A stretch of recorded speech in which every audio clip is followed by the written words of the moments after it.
रूस यूक्रेन युद्ध के बीच लगातार चर्चा में रहने वाले रूस के राष्ट्रपति व्लादिमीर पुतिन को लेकर कुछ चौंकाने वाले खुलासे हो रहे हैं। हाल ही में उनका स्वास्थ्य खराब होने की जानकारी सामने आई थी। वहीं अब कहा जा रहा है कि उनके स्पेशल बॉडीगार्ड्स एक बैग में उनका मल मूत्र इकट्ठा करते हैं और उसे मॉस्को ले जाते हैं। आइए जानते हैं कि क्या है इसके पीछे की वजह। रूस के राष्ट्रपति व्लादिमीर पुतिन इन दिनों यूक्रेन जंग के बीच अपनी हेल्थ को लेकर चर्चा में हैं।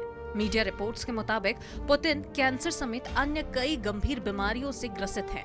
कुछ दिनों पहले एक मीटिंग के दौरान उनकी तबीयत अचानक खराब होने लगी, जिसके बाद डॉक्टर्स ने पुतिन को तत्काल आराम के लिए भेज दिया।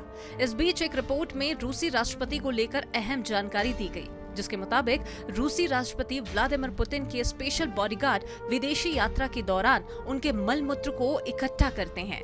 वे उनके मल मूत्र को इस डर से पीछे नहीं छोड़ते ताकि ये गलत हाथों में न पड़ जाए और कोई पुतिन के स्वास्थ्य के बारे में जानकारी न पा सके।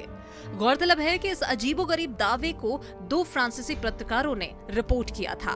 फ्रांसीसी प्रकाशन ने आगे खुलासा किया कि रूस की फेडरल गार्ड सर्विस के एक स्पेशल सहयोगी के पास एक सूटकेस है, जिसमें पुतिन के मलमूत्र को विशेष पैकेट्स में इकट्ठा किया जाता है और मॉस्को वापस भेजने के लिए एक ब्रीफ केस में रखा जाता है।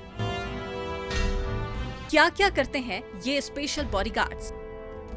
एक फ्रेंच न्यूज मैगजीन के जर्नलिस्ट ने पुतिन के इस गतिविधि के बारे में खुलासा किया है। उन्होंने लिखा है कि पुतिन का मलमूत्र इकट्ठा करने के लिए फेडरल प्रोटेक्टिव सर्विस के एजेंट होते हैं, जिनकी ये ड्यूटी होती है कि वह हर बार पुतिन के मलमूत्र इकट्ठा करके स्पेशल दिए गए बैग में रखेंगे और सूटकेस में इसे रखकर रूस भेज देंगे।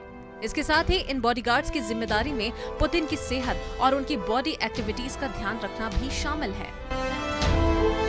जानिए क्या है मामला। आपको बता दें कि पुतिन की सेहत को लेकर उनकी सुरक्षा एजेंसीज बेहद अलर्ट रहती हैं। इसीलिए हर दिन उनके स्टूल की जांच होती है और पता लगाया जाता है कि उनकी सेहत में कोई गड़बड़ी तो नहीं हो रही। इस पूरी प्रक्रिया में ये भी ख्याल रखा जाता है कि इस टेस्ट की रिपोर्ट किसी को भी न मिल सके। इस खुफिया गतिविधि के बारे में साल 2019 में पता चला था। उस समय पुतिन सऊदी अरब के दौरे पर थे। इसके बाद पत्रकार ने जब इस मामले में पड़ताल की तो पता चला कि फ्रांस दौरे पर भी उनके बॉडीगार्ड उनके साथ बाथरूम जाते थे। कैंसर से पीड़ित हैं पुतिन। एक निजी चैनल ने पहले भी पुतिन की स्वास्थ्य संबंधी समस्याओं के बारे में बार-बार दावा किया है, जिसमें कहा गया था कि उन्हें कैंसर और पार्किंसंस रोग है, जो अब अंतिम स्टेज पर पहुंच चुके हैं। चैनल का कहना था कि ये सभी दावे आंतरिक खुफिया जानकारी पर आधारित हैं, लेकिन ये भी सच है कि इन्हें सत्यापित करना असंभव है। लेकिन पश्चिम में रूसी राष्ट्रपति के स्वास्थ्य के बारे में अफवाहें बीच-बीच में आती ही रहती है।